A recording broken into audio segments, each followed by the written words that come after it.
Greetings. In the name of the National Latino Behavioral Health Association and the National Hispanic and Latino Prevention Technology Transfer Center, we welcome you. Today, our center is happy to partner with the Great Lakes Prevention Technology Transfer Center, Region 5, to bring you a webinar titled Working with Latinos Toward a Better Understanding of Evidence-Based Programs and Practice. My name is Dolca Michelle Zelaya. I'm the program coordinator for the National Hispanic and Latino Prevention Technology Transfer Center. I will be your host for today's presentation. Before we introduce our amazing presenter, here are some brief instructions about today's webinar. This session will be recorded and archived for future playback. A copy of today's presentation will also be made available. The lines will be muted throughout the presentation so as to minimize background noise. When we get to the QA portion of our webinar, you will have an opportunity to ask questions by clicking the QA box, and we will present your question to our presenters. We will also be asking you to fill out a brief survey at the end of this webinar. This satisfaction survey is important to the work we do and provide us with the opportunity to improve our training efforts. Although we not secure continuing education credits for this event, we plan to do for future events. A certificate of completion will be sent via email at the end of this webinar. So let's begin. Let's start by introducing the National Latino Behavioral Health Association, NALBA. It's a nonprofit and is located in New Mexico. The mission and goal of the National Latino Behavioral Health Association is to influence national behavioral health policies, eliminate disparities in fundings and access to services, and improve the quality of services and treatment outcome for Latino populations. NALBA's priorities was to establish to fill a need for unified voice for Latino populations in the behavioral health arena and to bring attention to the great disparities that exist in areas of access, utilization, practice-based research, and adequately trained personnel. NALBA's executive director is Mr. Fred Sandoval. NALBA's objective is to provide national leadership on mental health and substance abuse concern of the Latino community in 5 major areas of focus: policy issues in mental health and substance abuse, education and workforce issues, mental health and substance abuse service delivery, Latino-focused behavioral health research, and Latino family-focused intervention. Now, allow me to introduce the Prevention Technology Transfer Center. Our PTTC is part of the TTC network, a multidisciplinary resort for professionals in the prevention field. The PTTC network was established in 2018 by the Substance Abuse and Mental Health Service Administration, SAMHSA. The PTTC network is comprised of 10 domestic regional centers, 6 international HIV centers funded by PEPFAR, 2 national focus area centers, and a network coordinating office. Together, the network serves the 50 US states, the District of Columbia, Puerto Rico, the US Virgin Islands, and the Pacific Island of Guam, American Samoa, Palau, and the Marshall Islands, Micronesia, and the Mariana Islands. The international HIV ATTC and PTTC serve Vietnam, South Asia, South Africa, and Ukraine. Here you will see the map USA based ATTC, MHTTC, and PTTC. Our center has a focus national for Latino communities and the workforce that provides services to these communities. Our staff our PTTC is staffed by Dr. Pierluigi Mancini, our project director, Priscilla Jamasi, our Executive Administrative Assistant, and your servidora, Dolga Michelle Zelaya, as the Project Coordinator. It is my pleasure now to welcome our dear colleague, Julia Parnell, co-director of the Great Lakes PTTC. Julia, welcome. Thank you, Dolka. And I just want to thank everyone at NALBA and the Hispanic Latino PTTC for collaborating with us today to offer this webinar opportunity. Really also want to thank Dr. Vargas for being our subject matter expert, and I think we're in for a real treat. So thank you, all of you. The Great Lakes PTTC is for Region 5, and we work with Illinois, Indiana, Michigan, Minnesota, Ohio, and Wisconsin. We're housed in the University of Wisconsin-Madison, the CHESS Center, the Center for Health Enhancement System Studies. And what's a little bit unique about our center is that while every HH region has all three technology transfer centers, addiction prevention and mental health, at the University of Wisconsin-Madison, we actually have all three. There's one other region that has all three as well. So this really helps us to work across those fields, across the TTCs, and to really help break down silos. So that's a little bit about our Great Lakes PTTC. And you can get connected with us in a number of ways. Our website, of course, is full of information. On the website, you can sign up to receive newsletters and emails. We don't send a lot of emails. We have a monthly newsletter that brings you a lot of new information, any events that are coming up. But you can also sign up for our email list. So if we are doing a special event or we're promoting particular webinars, you can get access to those. You can follow us on Facebook and Twitter. And we also have a YouTube channel, and we have a number of great podcasts as well. So we've been adding a number of podcasts around the issue of stigma, and we're expecting 2 new podcasts around stigma in the next month or so. Thanks, Priscilla. And our staff, our main key staff, our Todd Molfenter is our director across all 3 of our TTCs, addiction, mental health, and prevention. And I am the co-director for our Prevention Technology Transfer Center, and Ann Shensky is our project coordinator.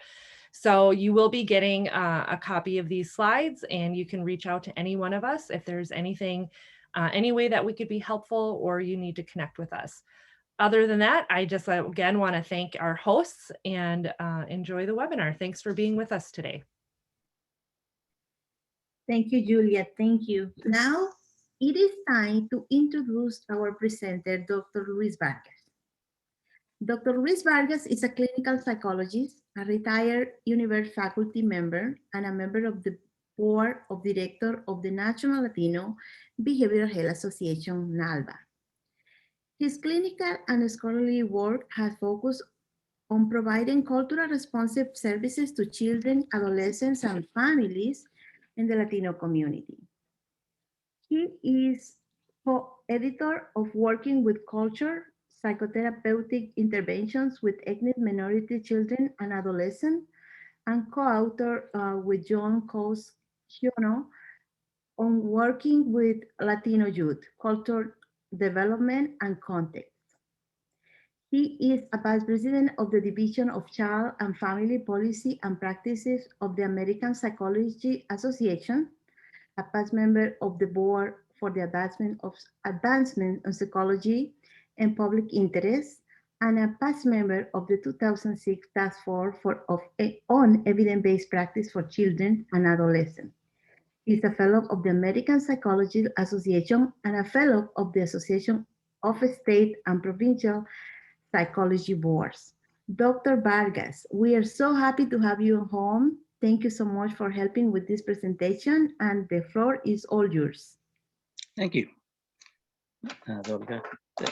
And it's a privilege and honor to be able to present to you all. And I'd like to say, buenas tardes and good afternoon. I'm going to go through a lot of information, and I'm going to try and go through it quickly but lucidly, so hopefully it'll all work out. I did want to give a thank you to a subcommittee that we have that's working through the National Latino Behavioral Health Association on an e-compendium of 6 registries and a guide that's for how to use the e-compendium, which will be coming up in our webpage. But this is a project that's trying to gather a lot of the information that I'll be talking about today in a more accessible way, so you don't have to read through all the descriptions in registries. You can get it in one site. And the members of this committee are Arturo Gonzalez. Dr. Gonzalez is from Santa Fe and is one of the consultants with National Latino Behavioral Health Association. The other member in the group is Rebecca Maldonado Moore, who's a professor in New Mexico Highlands in Las Vegas, New Mexico, and Sandra Del Sesto, who's a consultant master trainer in Educational Development Center in Waltham, but actually lives in Rhode Island. So these are my colleagues in crime in this presentation. They have a lot of contribution to it. So let's move on. Let me go over real quickly the learning objectives. I'm sure you all have gone through it, but I'll just summarize it very quickly. We're going to be covering what are different types of evidence, because there's oftentimes an association with only one type of evidence when we talk about evidence-based programs. So I'll talk about other types of evidence. We're also going to make a distinction between an evidence-based program that you get from a registry and a culturally responsive evidence-based practice, which is what you actually do in your community. So we make a distinction between those two.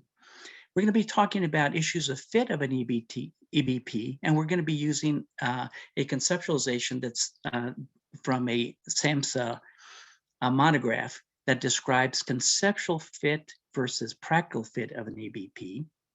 And we're going to be looking at that in the context of types of evidence. And then we'll go over very quickly, some basic concepts and research methods. This is oftentimes a part that people say, oh, it's pretty boring, which I agree it is. But I think there's some key aspects that I just want to highlight. I'll go over through those pretty quickly. Then we're going to be looking at sample-based research strategies that are used to develop EBP, because they have a lot of relevance to the cultural responsiveness of a program. And then we're going to examine how you can use a registry to optimize the outcome at the local level, at the agency level or community level, using experiential and contextual evidence, which I'll describe in a short while. And I'm going to also talk very briefly, but I'm going to underscore the importance of this, and that is the provider-participant relationship, what I've called the other research evidence, because registries primarily focus on one type of research, the method, the program itself. But there's another aspect of research that's very extensive in the literature that has to do with the relational aspects between the provider and the participant that contribute substantially to the outcome independent of the program. And lastly, we're going to be looking at some issues that have relevance to ethical considerations, and that is the role of politics, power, and privilege in the development and implementation of EBPs. So let's go to the next slide. So let's first start with the 3 types of evidence. And I'm going to use a formulation that was described in a monograph from the CDC, in which they described 3 types of evidence. Research evidence, which is evidence derived from experimental or quasi-experimental studies to determine if a program is achieving a desired outcome. So this has to do with the evidence that's often heavily relied upon by registries. But there's 2 other types of evidence that I think is equally important. One of them is experiential evidence, which is evidence based on the professional insight, understanding, skill, and expertise accumulated over time. And contextual evidence, which is evidence based on factors that address whether a strategy is useful, is it feasible to implement, is it accepted by the community? And these 2 latter aspects of evidence, experiential and contextual, I propose are largely available at the local level. In other words, while it's important to recognize the importance of an evidence-based program that's based on research, it's equally important to look at the evidence that you have available in your agency and your community that you can use to optimize the fit of an EBP. So let's go to the next slide. Let me make a differentiation here, as I mentioned earlier, between an evidence-based program and a practice. So we're defining evidence-based program as a program that is supported by experimental or quasi-experimental research studies and has been shown to be efficacious in a sample or samples of population. I want to underscore that word efficacious. I'm going to get into that a little bit more. Why didn't I use the term effectiveness? You'll find out in a few minutes. So the next clarification has to do with what is a practice. We're defining a practice as the integration of a research evidence-based program with the experiential evidence and contextual evidence that is, for the most part, available at the local community level, at the local agency level at which the EPB will be implemented. So next slide, please. Let me put two caveats here before we start. Research evidence, as I mentioned a few minutes ago, is used by the registries to vet programs as evidence-based, but the research focuses primarily on defined, repeatable operations needed to implement the programs with fidelity to the theory, method, and prescribed technical aspects of a program. So it doesn't talk about that other evidence that I talked about, provider-participant relationship. And so I'll be addressing that in a little bit more detail later on the talk. I also want to emphasize that I think there's been a primacy given to research-based evidence. So when people talk about EBPs, we kind of hold them in high esteem and say, wow, that's what we got to use. And I agree with that. However, I think that they only make sense when you take into consideration the local organizations and communities in which they're being implemented, and consider it in the context of these other two types of evidence, experiential and contextual evidence, which, as I mentioned earlier, is available at the local level. And if you don't use that type of evidence, I think you're not optimizing the likelihood of positive outcome in an EBP. So let's move to the next slide. So this is just a quick visual from the CDC monograph of what would be a framework for evidence-based practice, which is what we believe also. And that is the best available research evidence, experiential evidence, and contextual evidence. These three factors formulate the basis for an evidence-based practice. Next slide, please. Let's take a quick minute then to do some poll questioning. There is only one type of research evidence, true or false. And number two will be, research evidence is the only type of evidence to consider in selecting and implementing an EBP. So let's take a few minutes just to give you a chance to answer that.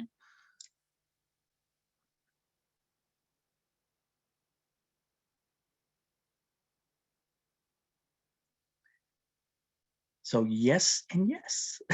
So most folks recognize the correct answer, right? Research evidence is not the only type of evidence to consider in selecting a program. Remember that I mentioned that there's two other types of evidence that need to be considered as well. And of course, number one had the correct answer 100%. So let's move on to the next slide. I want to cover two other concepts. These are addressed in a monograph from SAMHSA, and it's about how to apply EBPs, what to consider. So they brought up two issues. One had to do with what they call conceptual fit.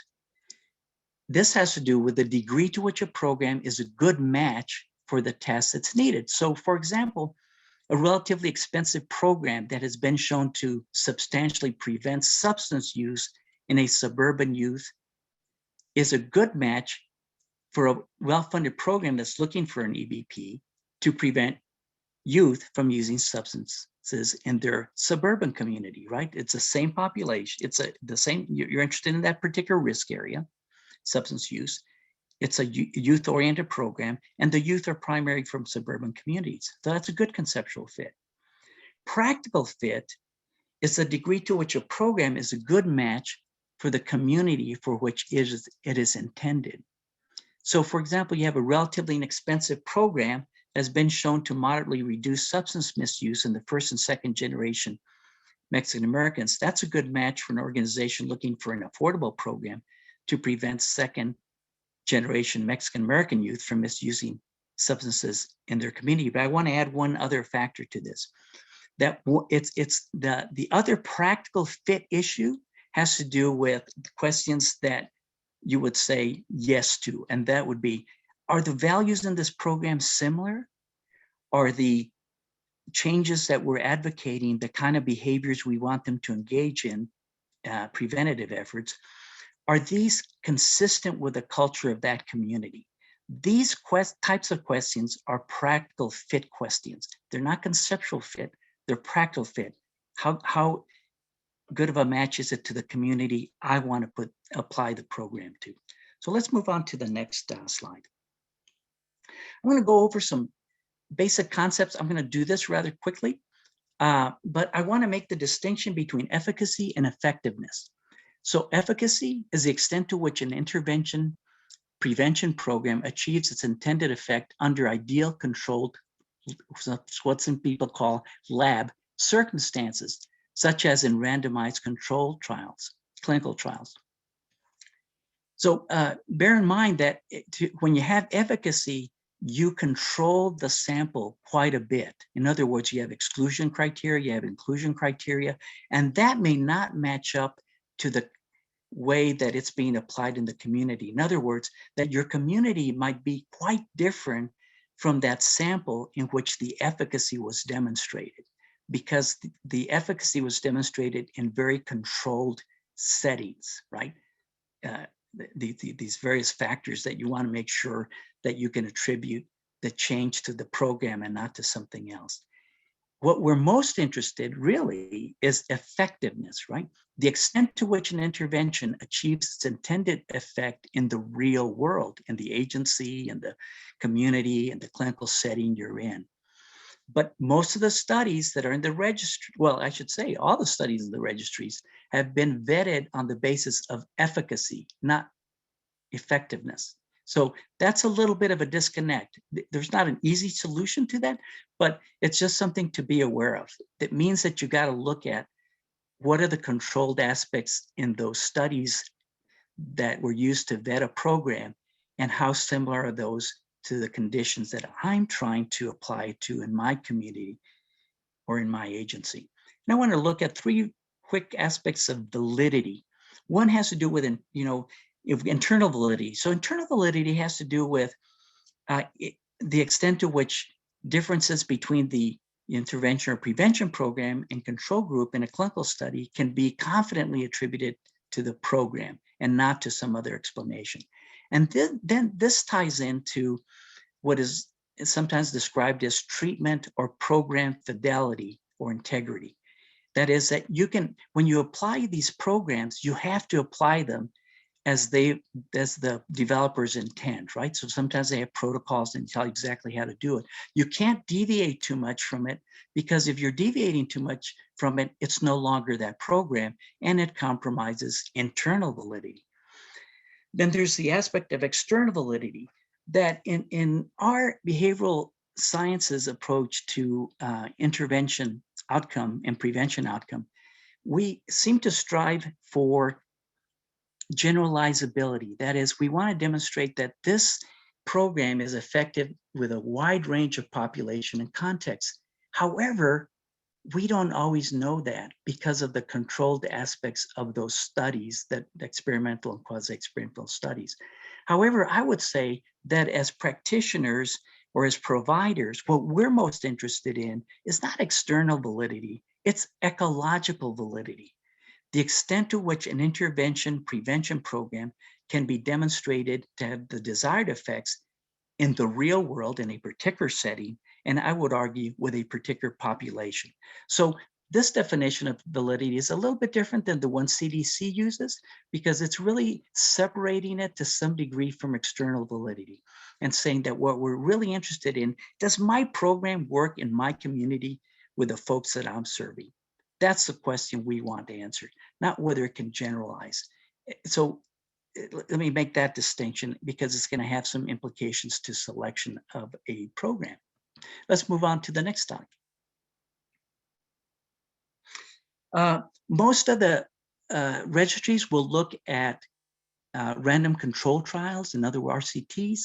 These are studies in which the participants are randomly assigned. Well, you can't do that in the real world, but you can do that in studies because you want to be able to attribute the effect of the program to the program, right? So, and not to some other factors. They're considered the strongest research designs, along with quasi-experimental designs that don't have random assignments, but they do have considerable experimental control.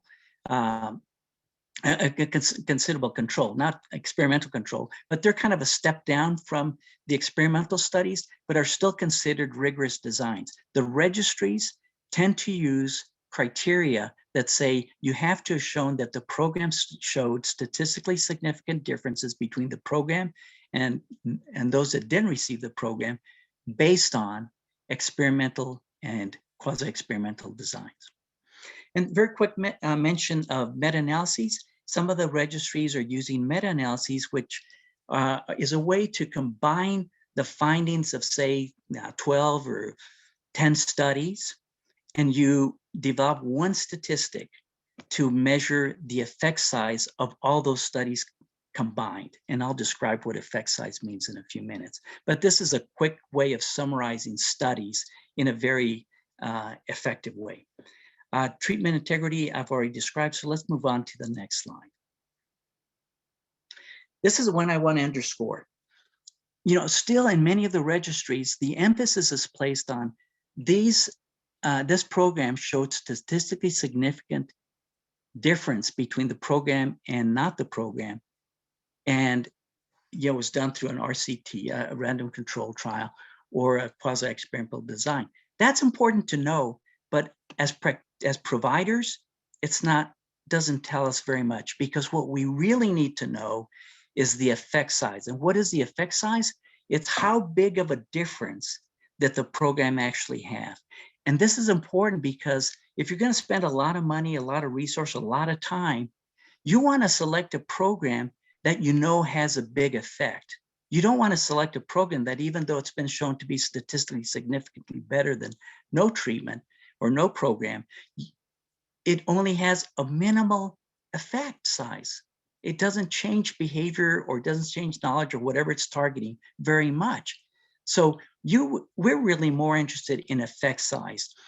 And what right now a lot of the registries still don't do is address this directly. A few do. The one by the Department of Education even presents the effect sizes of the studies that they review, which is very, very helpful. Another way of looking at this would also be using what's called in the next slide, the confidence interval. But most studies aren't, most of the registries aren't reporting that. If you could move to the next slide. This idea is that every measurement, say we're measuring depression, and it's on a 0 to 9 scale, 0, no depression, 9, very severe depression. And you show that your program resulted in a mean of 4.27, and the control group had a mean of, say, 5.75. You have to recognize that that measure has an error, and that if you submit it to some statistical analyses, you can say, well, what I know right now, given how that measure works of depression, there's a 95% chance that this measure of depression, which turned out with a mean of 4.27, is actually anywhere between 2.92 and 5.62. So that's something to consider. It'd be great if registries were looking at this a little bit more, but they're not yet. They are, however, looking at effect size, which is informative as well. But I just want to underscore that part. move on to the next slide. So one more poll question. The most important measure of the efficacy of a program is the statistically significant difference in outcome between it and the control or comparison group.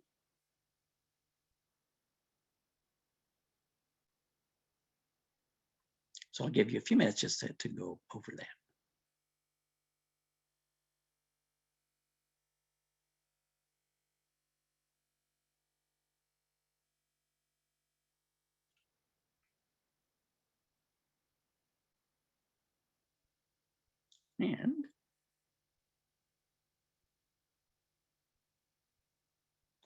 And the answer is false.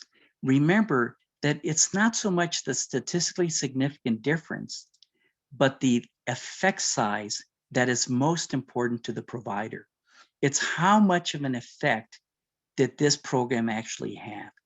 Because you can bring up the statistically significant difference just by increasing your sample size. So, you have a sample size of 500 people, your likelihood of finding statistical significance is considerably improved than if you had, say, 50 people. But that difference might be very small. So all you're looking at is a program, for example, that had a minimal improvement, but it was shown to be statistically significant. But that minimal improvement is not something that most of us as providers would say it's worth the money, the effort, the resources, because in reality, it's going to lead to very small amount of change in the positive direction. So we can have the next slide, please. So this is now getting into the meat of this presentation. We want to look at the way samples are used as research strategies in developing EBPs. So what we did was develop kind of a 4-level categorization of EBPs. The first one we call generic programs. A generic program we're defining as follows. It's originally developed on primarily or exclusively on majority ethnic group, European American, or a program that does not mention taking any cultural factors into consideration in, it should be in instead of if, developing and implementing the program. So by and large, the programs in the registries are generic programs. So when you look through the registries, I would say probably 90 to 95% are generic programs. The other sample-based strategy is the culturally adapted program. This is a generic program that has been culturally adapted for use with a specific minority, ethnic, or racial group. Let me give you an example. There's a program called parenting program that has very large effect sizes, very high evidentiary support, called PCIT, Parent-Child Interaction Therapy, out of the University of Florida. Very good program. It's been culturally adapted by a group at University of California in San Diego for use with Mexican Americans, and that program is called GANAS. GANAS also showed in not as many studies, but in at least one study, a very, not only statistically significant difference, but a large effect size. So it's a good cultural adaptation of the PCIT program for Mexican Americans. That's an example of a culturally adaptive program. Culturally informed or culturally responsive program, this is a term we came up with after we reviewed a bunch of programs in various registries. And these we describe as programs in which the developers state that the program took cultural factors into consideration in developing the program, or the program allows for taking cultural considerations in the implementation of the program. However, the problem with a lot of these programs that we reviewed is they don't give you a lot of information about how is it culturally informed or culturally responsive, or what do you do to make sure that the program is culturally informed or responsive. They give you some guidelines, but it's pretty vague. But they do at least mention that they have this intent. So the next category is Latino-specific programs or culture-specific programs, which is a program that is specifically developed for a particular Latino group. So say Mexican Americans or Puerto Ricans or Cuban Americans. So if I could have the next slide, please. Let me go over some of the pros and cons of these, and I'll do them as I speak. I'll combine both the pros and cons, but you have this little chart, which is a little bit overwhelming when you first look at it, but it'll be there for your reference. But so let's look at generic programs. As I mentioned, the majority of the subjects of the participants in the studies used to vet them as EBPs are primarily European American, right? And these, in fact, are the best research and study programs. That's why they appear in the registries like 90% of the time. I mean, as opposed to the other type. And they may be applicable to a wide range of population in terms of ethnicity and race, but we don't really know sometimes.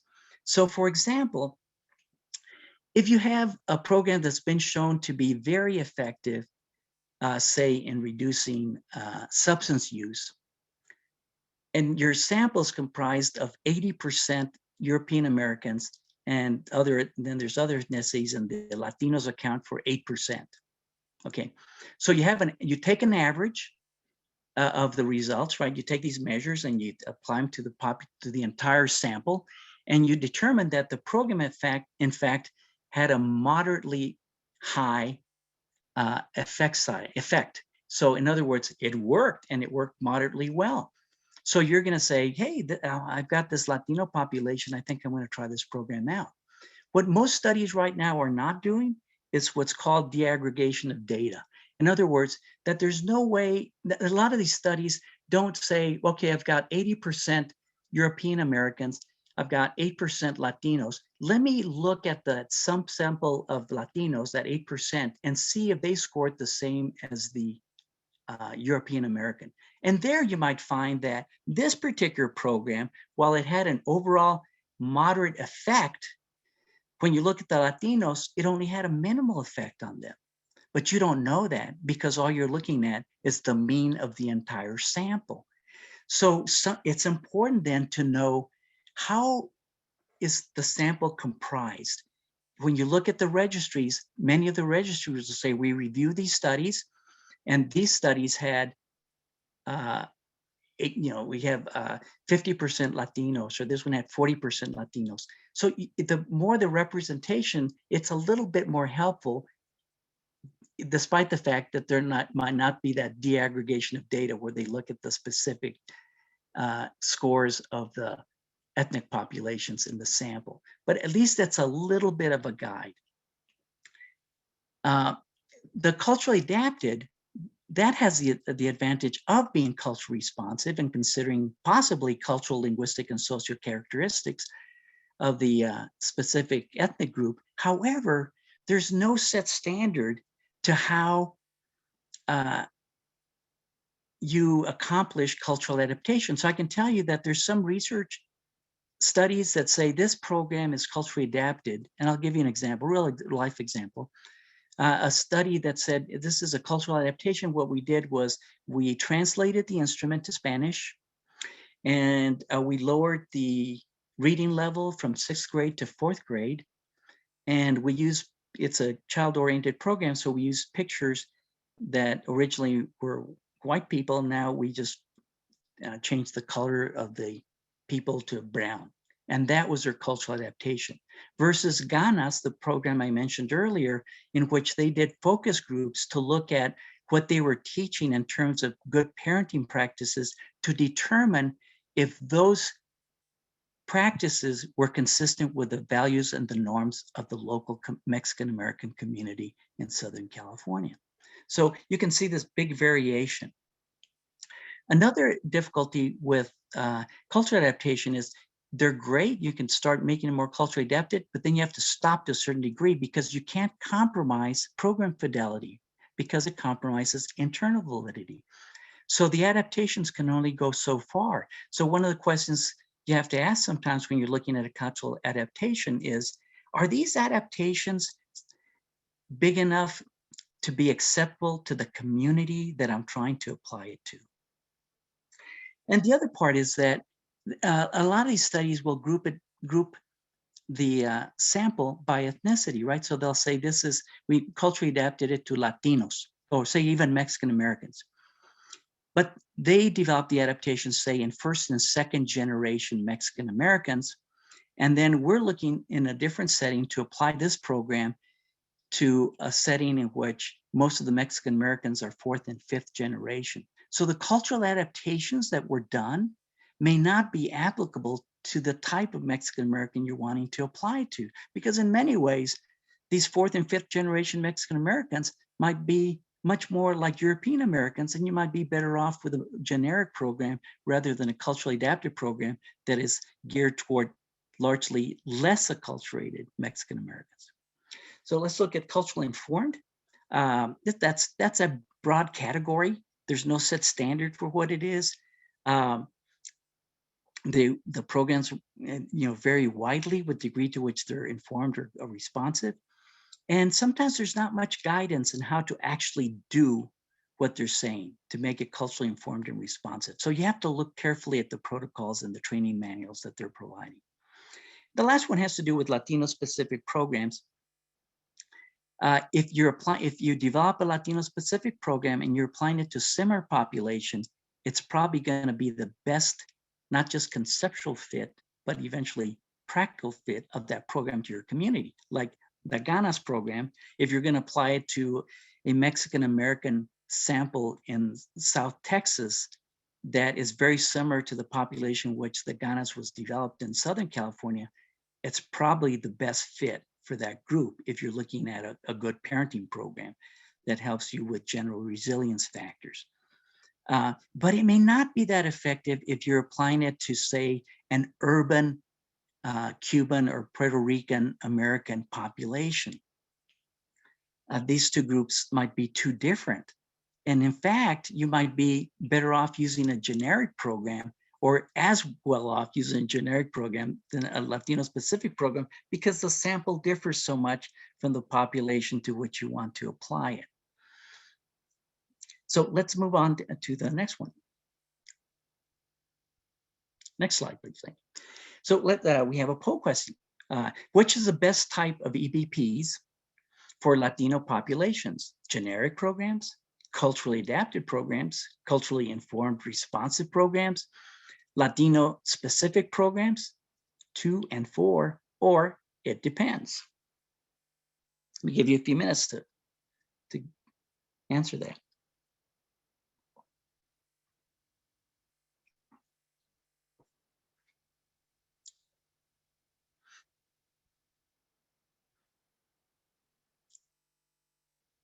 And let's take a look.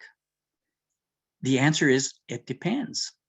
Because remember that under certain circumstances, even a culturally specific program that's, say, geared toward rural Mexican Americans might not be the best program for urban Puerto Ricans in New York.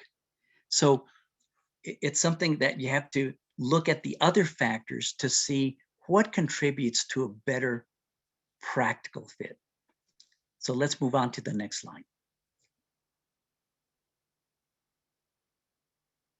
So let me just go over some basic concepts.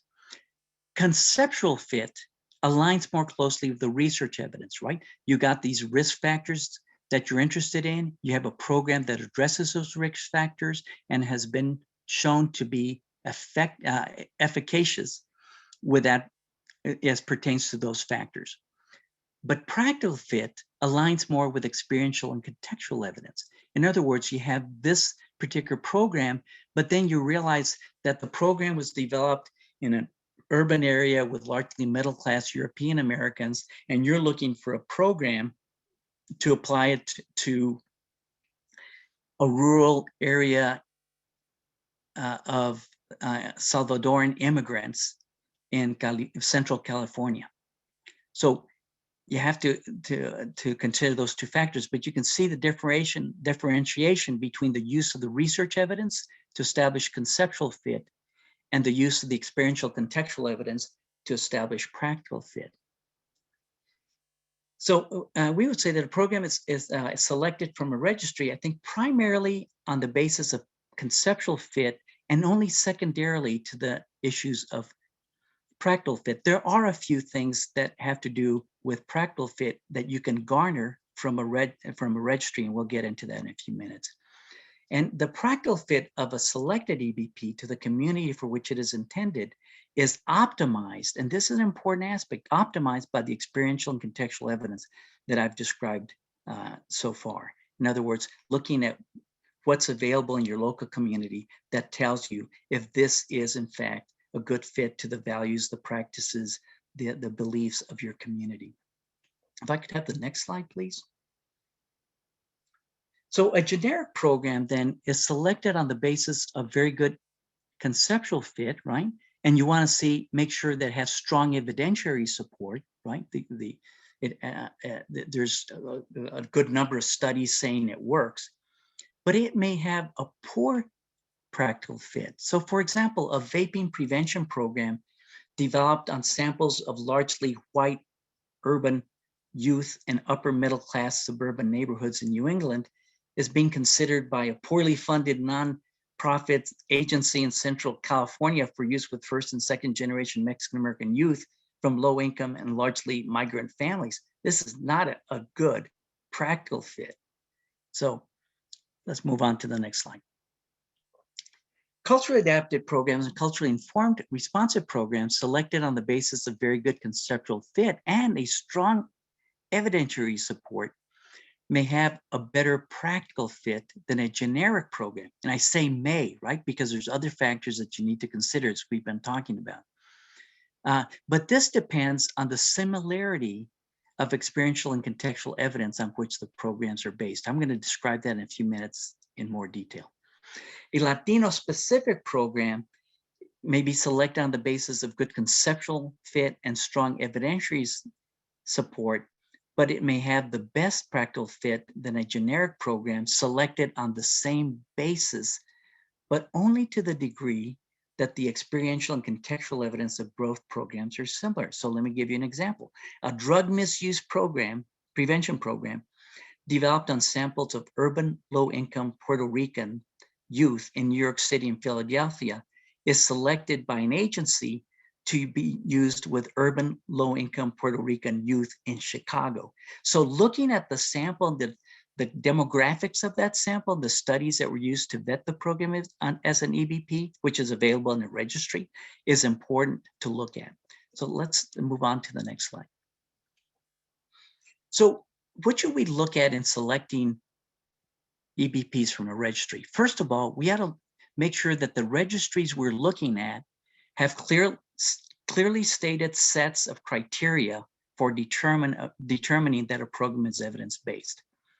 2, it considers the strength of evidentiary support.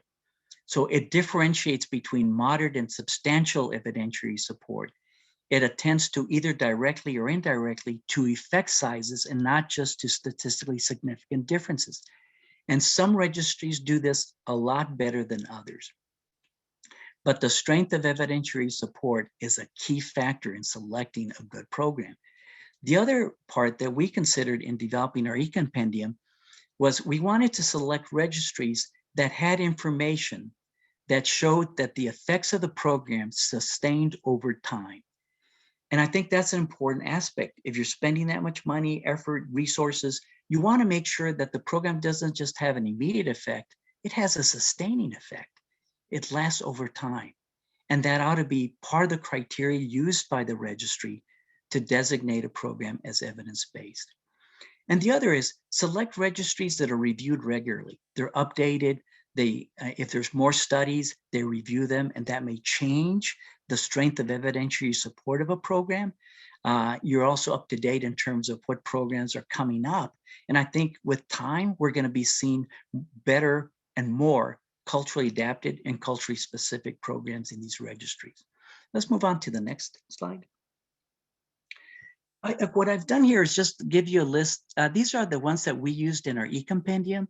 They're, we would say, very good registries. They meet the criteria that I just described, and they're there for your reference if you need them in terms of wanting to select programs. These first 4 are registries that can be applied in a variety of settings, schools, communities, clinics, hospitals, and so on. The next slide, please. These are again, very good registries. They're listing programs that are administered on a district or school-wide level. So that requires a district or school leader to approve them.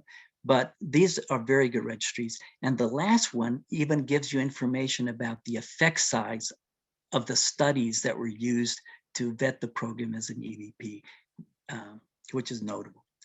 Next slide. Just a quick notes.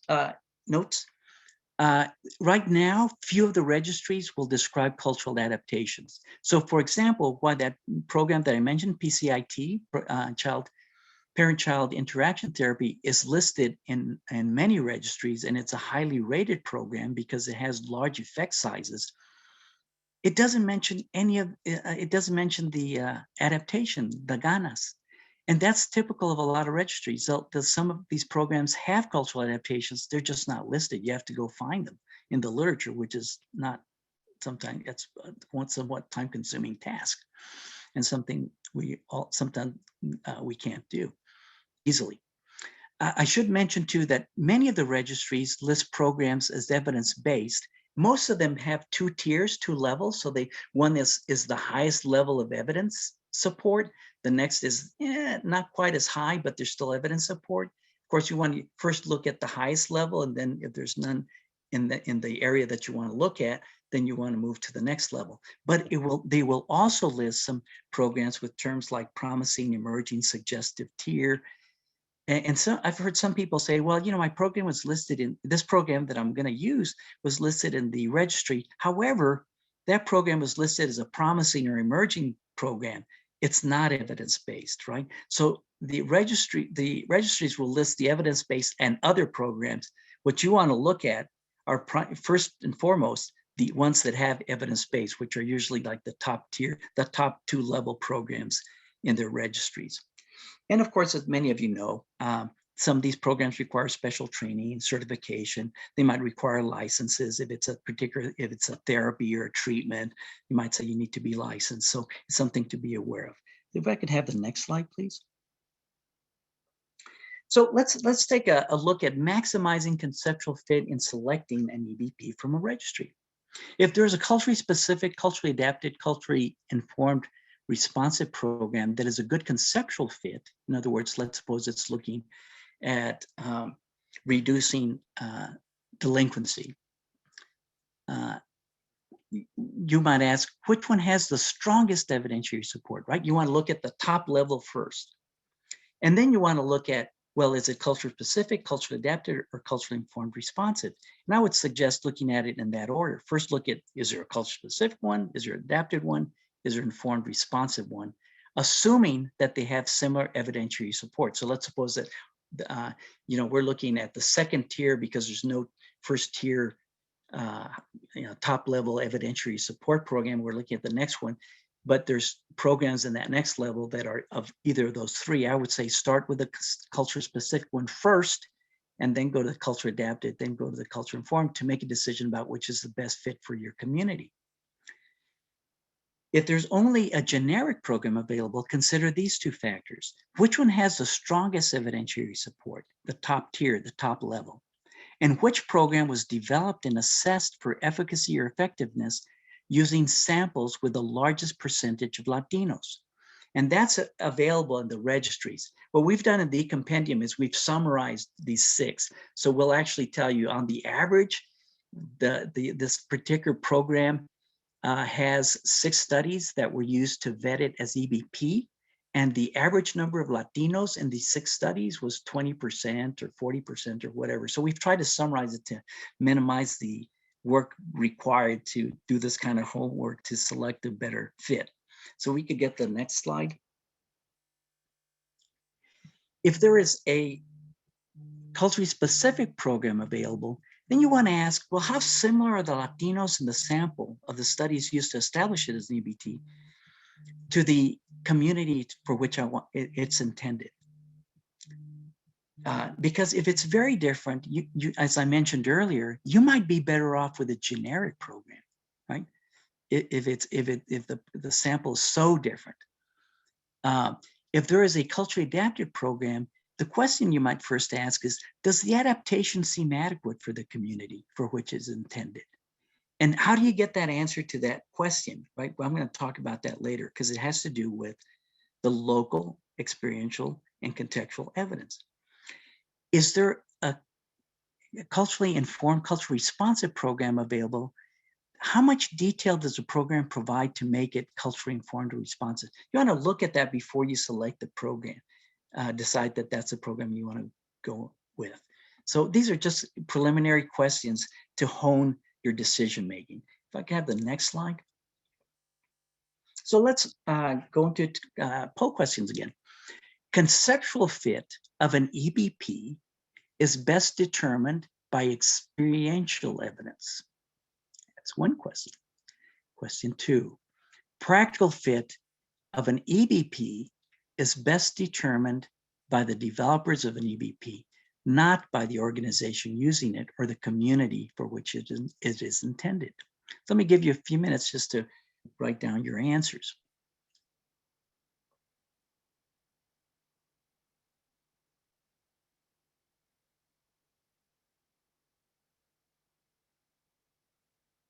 Oh, the answer on number one is false. Conceptual fit of an EBP is best determined by experiential evidence.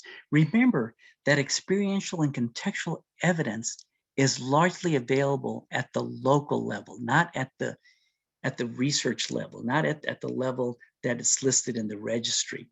Because what a conceptual fit question issue is this EBP addressing the risk factor that I'm interested in? And is it geared to the population that I want to look at, say adolescents, late adolescents?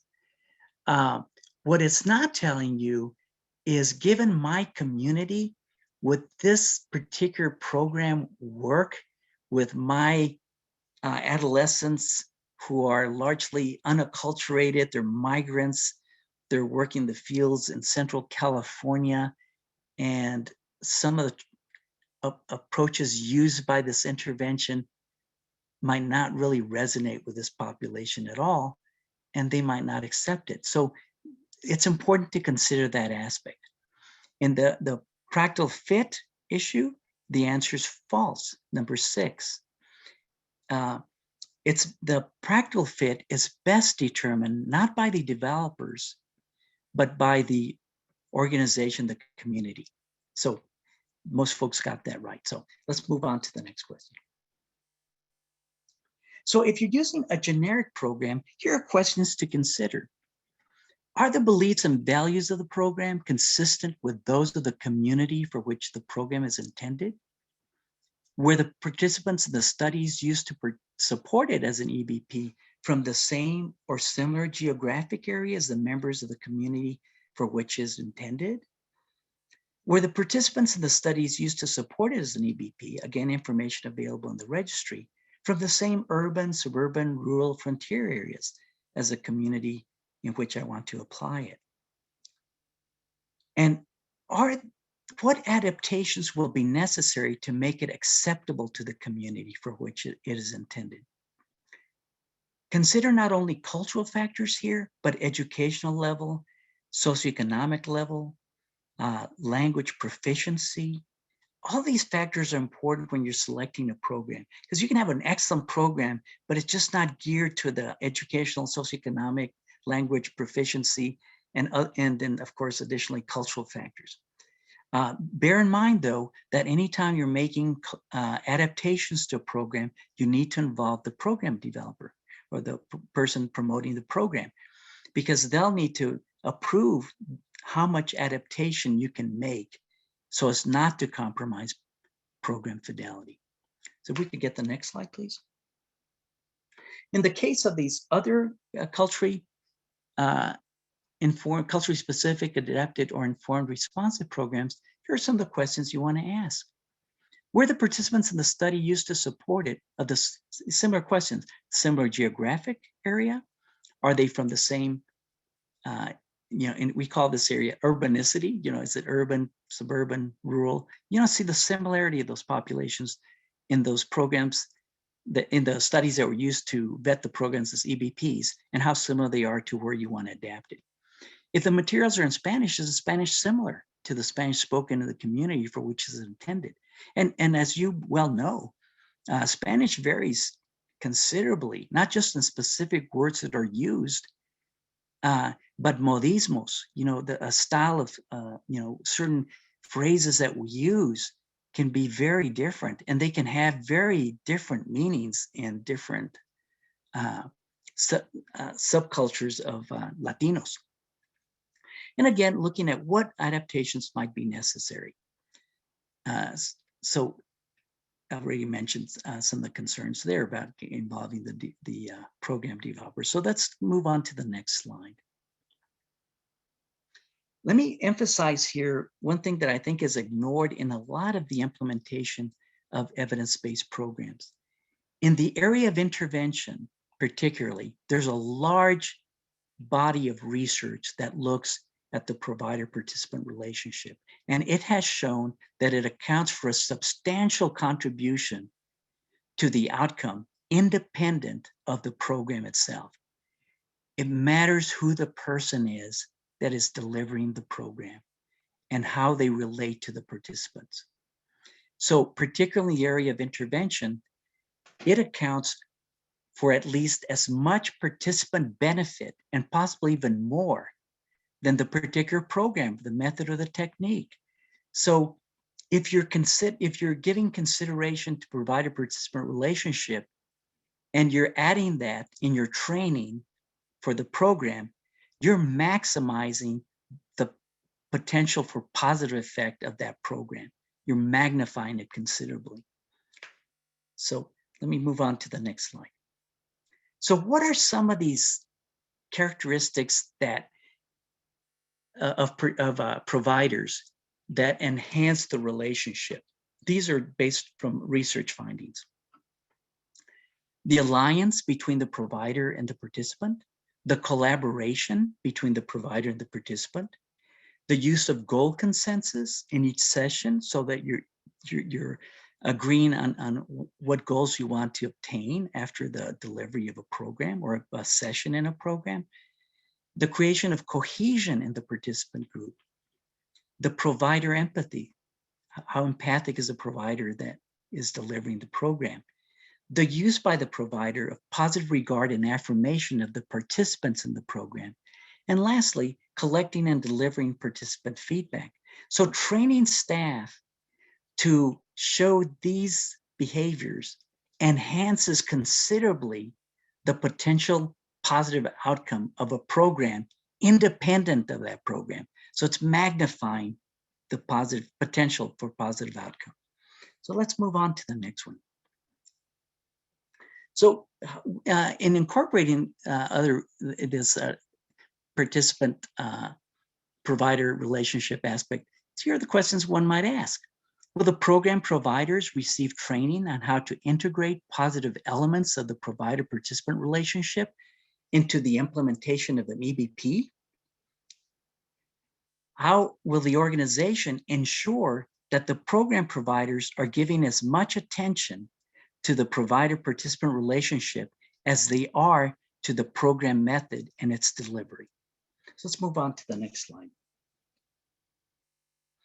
So how do you optimize practical fit using experiential and contextual evidence? Well, get input from the community experts as pertains to the program selection. In other words, they help you select a program in the registry, to its implementation, and to its adaptation. Get input from the community, members of the community in which the EBP will be implemented as pertains to the, again, which in the program selection from the registry, the implementation, and the adaptation. And assess the usefulness of the program strategy for the community for which it's being implemented, right? How useful is the community feeling that this is, about this program? How useful do they think it's going to be? And then assess the feasibility and cost of implementing the program in the community for which it's intended. And then ask the question, how does the organization ensure all the staff are culturally responsive? So I can tell you that you know, if you have a parenting program and you've got it in a great location, and you've got a bus driver that's bringing in your folks, and he is one snarky, obnoxious guy who cracks these very insensitive jokes, alienates everybody. By the time they get to your clinic, they're in not the best of mood. And how is that going to affect the outcome of the program? So you want to look at that whole organizational aspect about ensuring that everyone is on board to be culturally responsive. Next slide, please. Then you want to look at aspects that have to do what strategies are needed to get the provider to buy into the program, right? When you're getting a bunch of providers to buy into it, sometimes people say, oh man, I don't want another program. I don't want to learn another program. But there are strategies to maximize that. One strategy that's in the literature is you pick the person that has the highest level of credibility, and you start with them to teach them the program and get them to buy into it, because that person is going to have a big impact on his colleagues and their subsequent buying into the program. So those are important strategies to address. And how will participants be motivated to engage and complete the program? Are you going to use incentives? Are you going to arrange transportation, right? Is the site where the program is administered accessible, and is it culturally welcoming?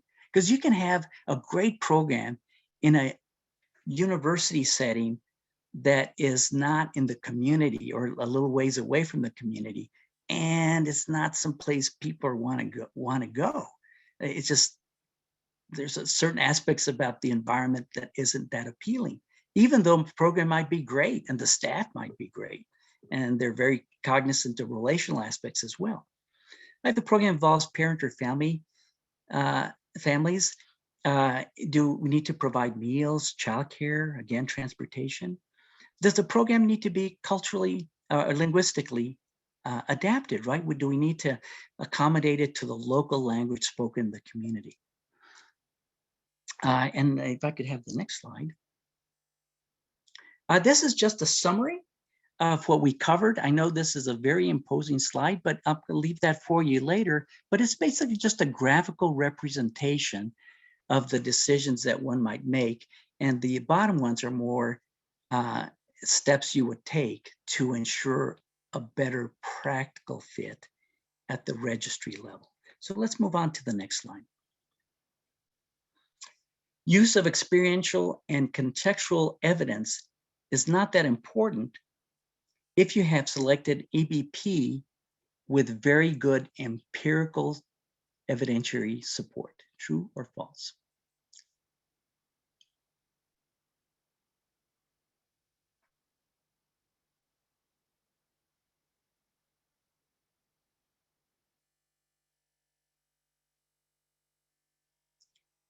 And we'll wait a minute to get the responses. Yes, it's false. Because remember, the experiential and contextual evidence are evidence that you garner at the local level to make a better fit of your EBP. So next slide, please. Lastly, I want to just finish this talk to consider what I think are important ethical issues. And this is a quote that a colleague, Dr. Marcella, sent me years back from a psychologist in India. Let me read it to you. The current Western thinking of science of psychology in its prototypical form, despite being local and indigenous, assumes global relevance and is treated as a universal mode of generating knowledge. Of course, we as Americans don't like to be described as local indigenous, but in a global sense, we probably are. Its dominant voice subscribes to a decontextualized vision with an extraordinary emphasis on individualism, mechanism, and objectivity. I can tell you that most of my Latino relatives would not say that they value individualism, and they probably aren't mechanistic thinkers, logic positivistic thinkers. And they don't value objectivity the same way that mainstream Americans might. This peculiarly Western mode of thinking is fabricated, projected, and institutionalized through representation technologies and scientific rituals, and transported on a large scale to non-Western societies under political economic domination. This is quite a whammo, right? Oh my God, I hadn't thought about this. But I think it's important to look at how do folks outside our mainstream Western way of thinking and doing things look at us and the kinds of interventions and prevention programs that we're promoting, not just to us, but to them, right? So let's move on to the next slide. So we have to recognize that generic EBPs are actually culturally based, right? They're usually based on the dominant society from which the participants in the studies largely come from. We have to recognize that the methods that we use, the statistical, design, scientific methods, are themselves culturally influenced and are not immune from unintended biases. We have to recognize that every program has an underlying culturally based epistemology, in other words, way of knowing, so that an American cognitive behavioral therapy is as culturally based as a Navajo healing ceremony, or as a Mexican curanderismo, or as an American parent training program that's emphasizing independence, separation, individuation, that some Latinos may say, I don't want to raise my child that way.